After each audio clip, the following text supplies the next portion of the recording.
They have the budget-friendly sizes that you can avail. It really occurs in nature, guys. So, hindi basta-bastang nagagawa to. This is more expensive compared to... Hey guys! Welcome back to another PLANTZILLA video. So, I didn't expect that we'll be arriving here safely. Nako, we were in the middle of the highway during the heavy downpour and sobra as in parang basang-basa yata. My pants down to my feet. Grabe guys. So, nandito kami ngayon. We'll be showing you the plants that are really into the market this 2021 and what you should be looking out for ngayong 2022. And if you are interested, just keep watching. But before that, please don't forget to subscribe. Tap the notification bell so you'll be notified pag may bago kaming video. And if you are ready, let's go!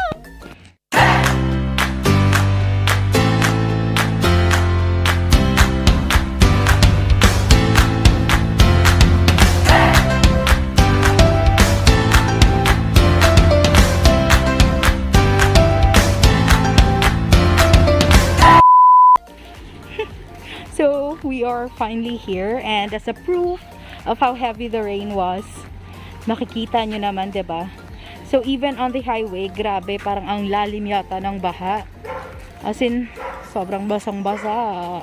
Nothing much had changed, pero kailangan dito dumaan kasi hindi madadaanan yon. So, we have Sir Toby here.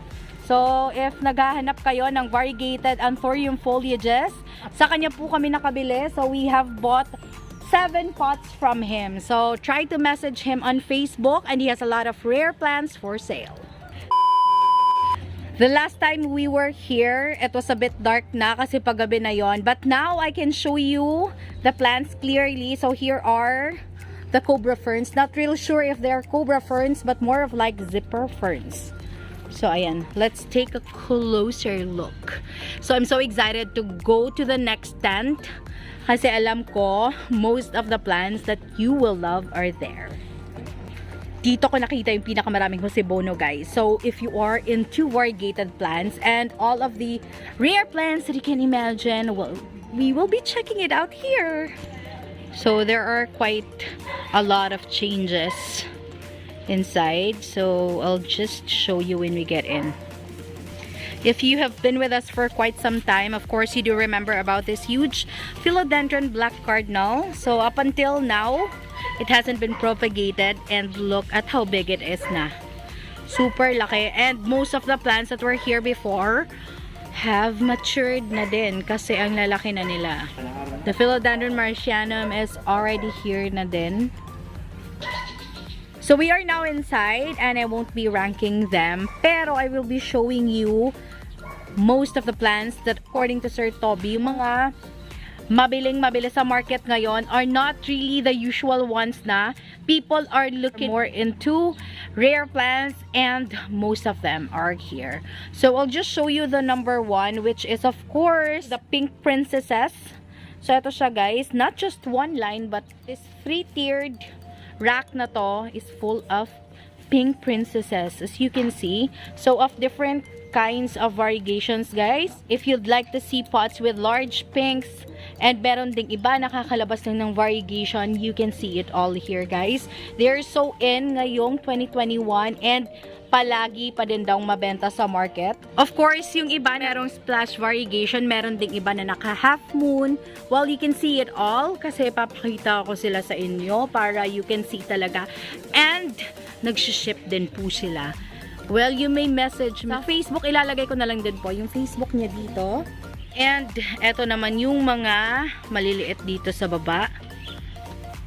So, most of the pots that are here are dito sa pinakataas, guys. Merong mga tag 5 to 7,000. Well, malalaki na nga po talaga sila. And as you can see, the variegations are really beautiful. Tapos, pag bumaba naman tayo dito, meron mga 3-5.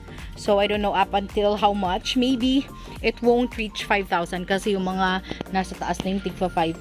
But I can assure you that the variegations are really beautiful. They're really pink princesses. Kasi merong iba na hindi naman nagpapakita ng variegations. If kayo gusto niyong mamili ng plants and gusto niyong bumili, just make sure that it is already showing the variegations that you are looking for in a pink princess.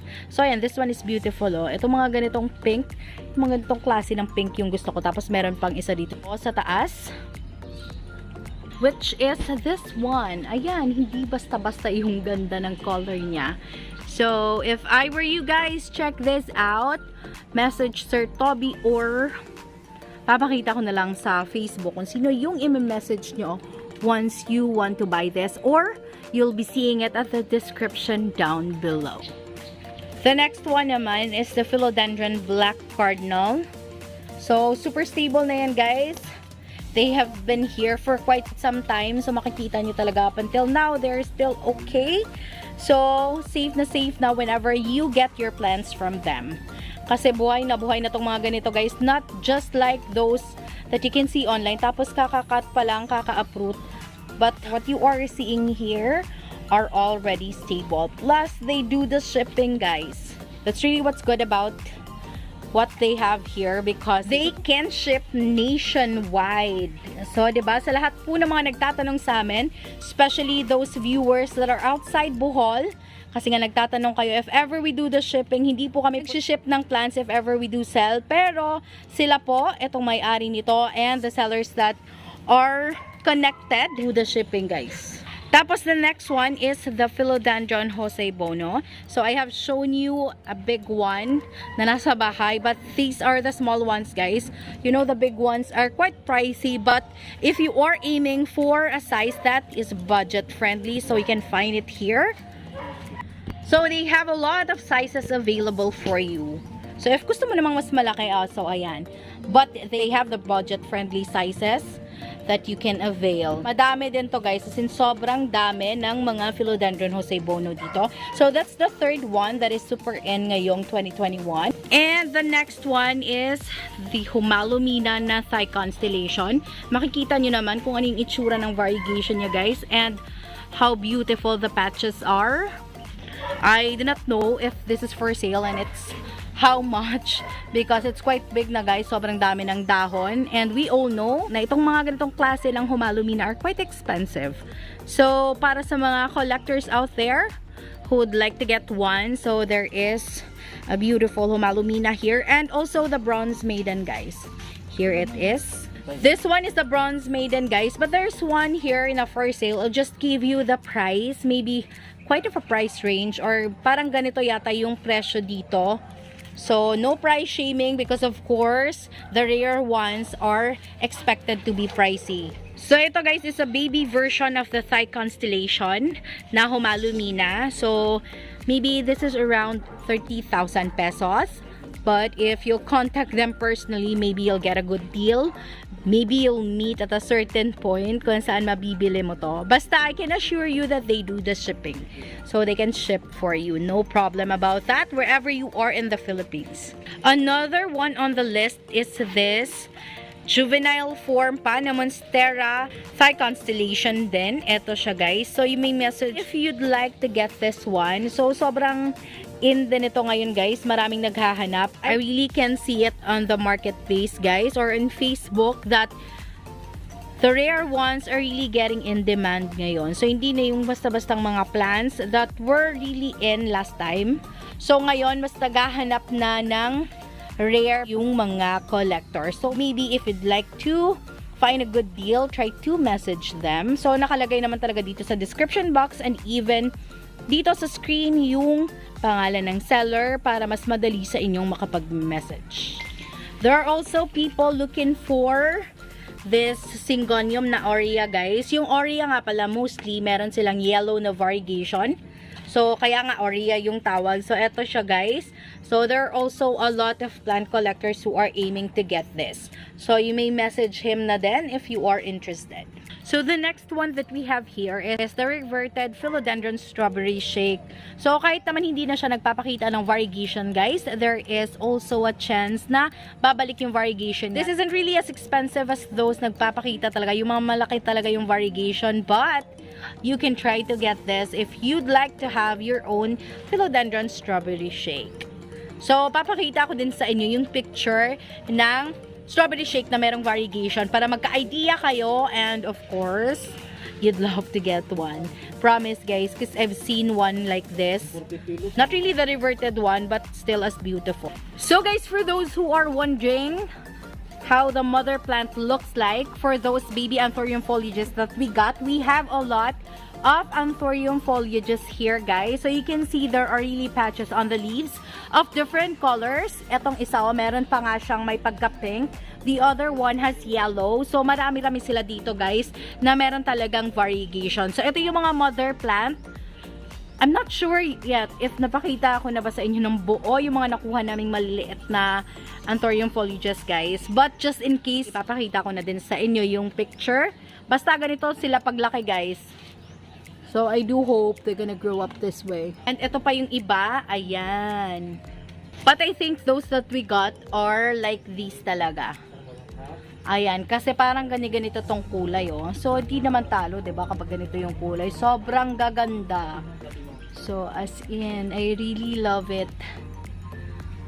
So, hindi ko na mabilang kung how many plants na yung pinakita ko sa inyo. But, sabi ni Sir Toby, yun yung mga plants that are usually hot in the market.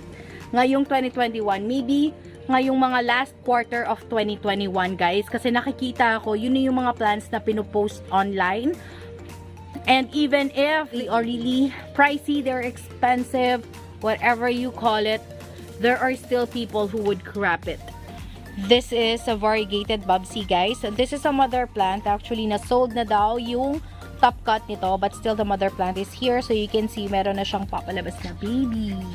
Even the Philodendron Burley Marks is also in ngayong 2021, guys. Even if this isn't really as rare, kasi meron na naman tayong mga nakikitang variegated na Burley Marks. Pero, merong kakaiba dito. This one which has the platinum variegation. So, gawa lang daw to ng climate. So, it really occurs in nature, guys. So, hindi basta-bastang nagagawa to. This is more expensive compared to the normal variegated Burley Marks. Burley Marks, whatever you call it, that's what I mean. So, expect it. If you have something like this, the variegation is more of like ganito talaga. Hindi lang basta itong ganitong mga half moon na ganito.